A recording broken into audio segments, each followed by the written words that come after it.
CM sir, Vijay sir from ABP network sir.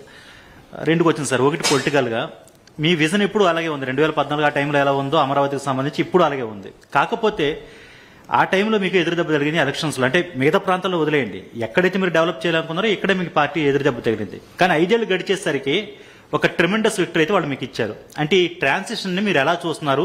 మీ విజన్ని వాళ్ళు అప్పుడు అర్థం చేసుకోలేకపోయారా?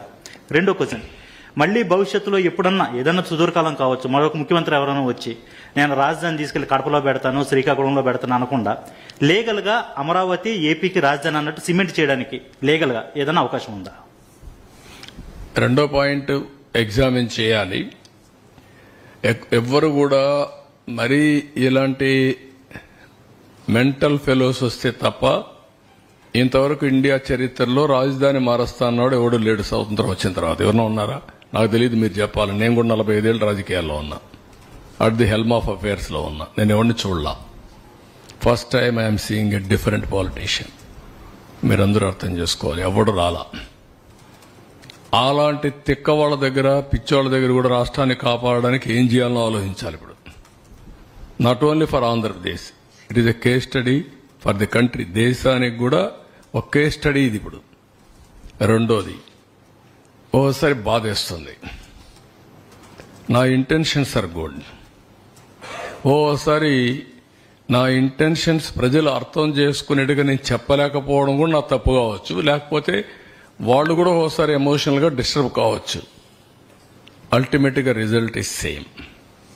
నేను సఫర్ అయ్యా, రాష్ట్రం సఫర్ అయింది, అందరం సఫర్ అయ్యాం. హైదరాబాద్ కూడా మీరు ఒకసారి చూస్తే, నేను ఆ రోజు 2004లో కానీ హైదరాబాద్లో కానీ కంటిన్యూ అయింటే ఇంకొక లెవెల్కి వెళ్ళిపోయింది. అది మళ్ళా 10 ఏళ్లు పట్టింది.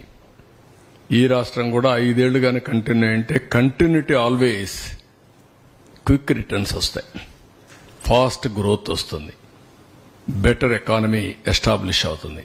అక్కడ గ్యాప్ అనేది కొంత నష్టం జరిగింది, కానీ నేను రిపెంట్ కావడం లేదు. నేను ఎప్పుడు కూడా పాజిటివ్గా ఆలోచిస్తా. ఏది జరిగినా మళ్లీ దాన్ని అక్కడి నుంచి స్టార్ట్ చేసి ముందు తీసుకుపోవడం తప్ప ఎన్నికపోయే సమస్య ఉండదు. CM sir, Vijay sir from ABP network sir. రెండు క్వశ్చన్స్ సార్. ఒకటి పొలిటికల్గా మీ విజన్ ఇప్పుడు అలాగే ఉంది. 2014 ఆ టైంలో ఎలా ఉందో అమరావతికి సంబంధించి ఇప్పుడు అలాగే ఉంది. కాకపోతే ఆ టైంలో మీకు ఎదురుదెబ్బ తగిలింది ఎలక్షన్స్లో. అంటే మిగతా ప్రాంతాల్లో వదిలేయండి, ఎక్కడైతే మీరు డెవలప్ చేయాలనుకున్నారో ఇక్కడే మీకు పార్టీ ఎదురుదెబ్బ తగిలింది. కానీ 5 ఏళ్ళు గడిచేసరికి ఒక ట్రెమెండస్ విక్టరీ అయితే వాళ్ళు మీకు ఇచ్చారు. అంటే ఈ ట్రాన్సిషన్ని మీరు ఎలా చూస్తున్నారు? మీ విజన్ని వాళ్ళు అప్పుడు అర్థం చేసుకోలేకపోయారా? రెండో క్వశ్చన్, మళ్ళీ భవిష్యత్తులో ఎప్పుడన్నా ఏదన్నా సుదూరకాలం కావచ్చు, మరొక ముఖ్యమంత్రి ఎవరైనా వచ్చి నేను రాజధాని తీసుకెళ్లి కడపలో పెడతాను, శ్రీకాకుళంలో పెడతాను అనకుండా లీగల్గా అమరావతి ఏపీకి రాజధాని అన్నట్టు సిమెంట్ చేయడానికి లీగల్గా ఏదైనా అవకాశం ఉందా? రెండో పాయింట్ ఎగ్జామిన్ చేయాలి.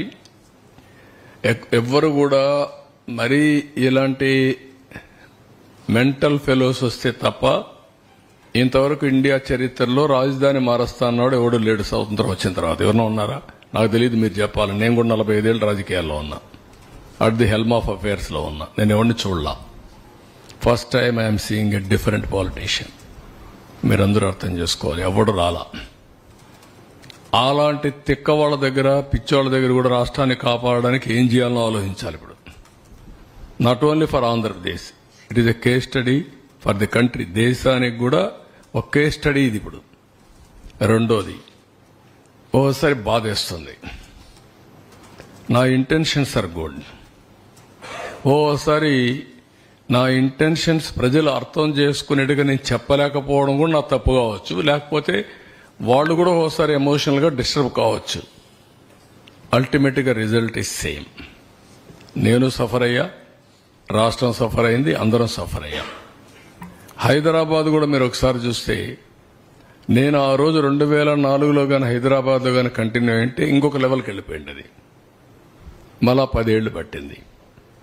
ఈ రాష్ట్రం కూడా 5 ఏళ్లు కానీ కంటిన్యూ అయింటే కంటిన్యూటీ ఆల్వేస్ క్విక్ రిటర్న్స్ వస్తాయి, ఫాస్ట్ గ్రోత్ వస్తుంది, బెటర్ ఎకానమీ ఎస్టాబ్లిష్ అవుతుంది. అక్కడ గ్యాప్ అనేది కొంత నష్టం జరిగింది, కానీ నేను రిపెంట్ కావడం లేదు. నేను ఎప్పుడు కూడా పాజిటివ్గా ఆలోచిస్తా. ఏది జరిగినా మళ్లీ దాన్ని అక్కడి నుంచి స్టార్ట్ చేసి ముందు తీసుకుపోవడం తప్ప ఎన్నికపోయే సమస్య ఉండదు.